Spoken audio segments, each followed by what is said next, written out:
morning and welcome to 3 Minutes of Truth. Today I would like to speak to you on the characteristics of an overcomer.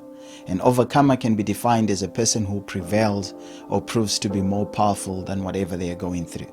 The reality is, if we are going to rise above the hardships we face or endure the challenges of our time, we must learn to overcome all the struggles we find in our Christian walk. There is no doubt that we are going to face some turbulent times ahead, but like I said on Sunday, we must all be of good cheer. How we react to the challenges we face determines everything. Job faced greater obstacles than any biblical character I know. He was literally pushed to the limits. He lost everything, and yet still he found a way to become an overcomer. If you read the book of Job, you will discover some victorious principles that can be applied to our situation right now. Today I want to share with you what I believe should be our first response in times of crisis. Immediately after finding out the news that he had lost all his children and nearly all his personal possessions, Job's initial response is recorded in chapter 1, verses 20 to 22. And this is what Job did. He got up, he tore his robe, and he shaved his head. Then he fell to the ground in worship. This is what he said: "Naked I came from my mother's womb, and naked I will depart.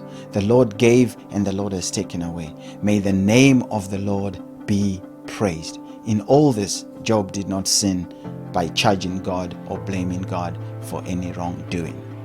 Job had just been told of an unspeakable tragedy, something that would cripple almost any parent alive.